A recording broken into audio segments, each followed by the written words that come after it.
In any type of farming, different people do practice that very farming for various reasons. And rabbit farming is not exceptional. It's usually practiced for various reasons. That's why we usually have different categories in rabbit farming. So in this video, I'll be showing you different categories that are in rabbit farming and why people do practice that very different categories. This is general farm where we do things related to farming, and in this video, as I told you in our introductory part, we'll be covering on the scaling or the different categories that we have in rabbit farming. So just sit down, relax, and enjoy our video as I take you through the different type of farming that we have in rabbit farming. So, or different kind of scaling that we have in rabbit farming.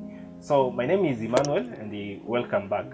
So as I told you, people do keep rabbit farming for various reasons, and the first reason that maybe a person can keep a rabbit is maybe he or she just wants to feed his or her own household, and the other reason is maybe he or she wants just to supply to neighbors. He can do it as a business. He wants or she wants to supply to maybe people in the locality. The other category is, or the other reason as why people keep rabbit is, someone can just keep rabbit just to supply maybe to hotels in a large scale way, or to supply to different areas. So these reasons brings to us the different categories that we have in rabbit farming. So the first kind of category that we have in rabbit farming is, or the first kind of scaling that we have in rabbit farming is household rabbit farming, or backyard rabbit farming. In that matter, backyard rabbit farming is where you keep rabbits just for household use only. Here you find that a person can keep like 5 to 8 doors, even five doors and one back only. Here you find that at the end of the month you can be having like 5 to 10 rabbits to feed your family. The kind of feeds that you give these rabbits is mostly household leftovers, or cabbages, or kales, mostly greens, and maybe some little bit of concentrate in that matter. So you don't measure so much on concentrate because you are not targeting on the faster growth of your rabbit.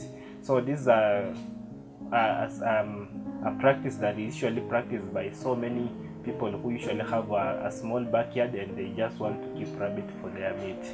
The other category of rabbit farming is small scale rabbit farming. Small scale rabbit farming is where you keep like not more than 30 rabbits, 20 to 30 rabbits, just for small scale use. Here is where the kind of target that you have for market especially is people in your locality, maybe your neighbors and the people around you.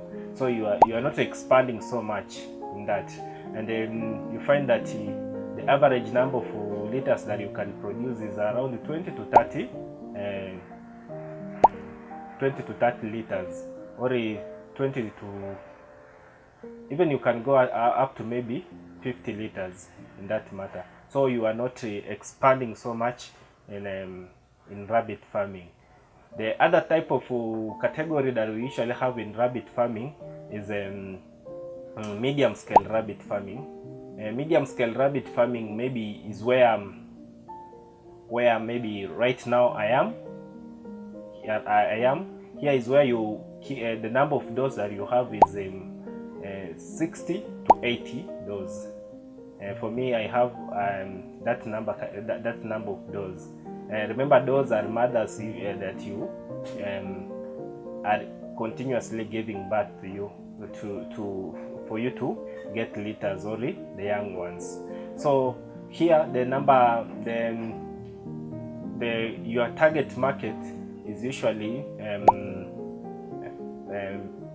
hotels and people around you, and in a large area. So compared to maybe a small scale rabbit farming where you are just concentrating on your locality. So here you do most of the marketing, and you are expanding in as far as rabbit production is concerned. So the number of liters that you can produce is between 100 to 120 liters per month. So this is where I am right now. I usually produce that kind of liters per month. So it's you can be able to be supplying this kind of rabbits to maybe hotels, to individuals, and you can target so many people. So the kind of feeding that you do here is mostly you concentrate on pellets and hay and water. Just pellets, hay and water only, because you can't be feeding them with greens. It's tiresome for you just moving here and there looking for greens to feed this kind of rabbits. It's a lot of work for you, so you just concentrate on that. And also here you can decide, depending on the system of your farming that you have put in, or depending on your schedule, you can decide to employ one person to assist you in this kind of farming, because you find that there is a lot of work to do. But if you just do proper caging, proper cages, you can be doing it yourself, just programming yourself very well, and then you can be able to do it. The last scale, or the last category of rabbit farming that you can do is large scale rabbit farming. So large scale rabbit farming here is where you do the number of doors that you have is more than 100 more than 100 doors. So you find that the kind of feeding that you do here, primarily you concentrate on concentrates and hay, because it's more related to medium scale, but it's in a large scale level, where even the kind of marketing that you are targeting is purely hotels and maybe individuals who are around you, and the people outside. Maybe even you can be doing some kind of exporting your rabbit to maybe a different country. So here you are doing it in a large scale. So the kind of liters that you are targeting here is more than 200 liters per month. More than 200 liters. That is, at the end of the month, you can be able to be supplying more than 200 rabbits per month.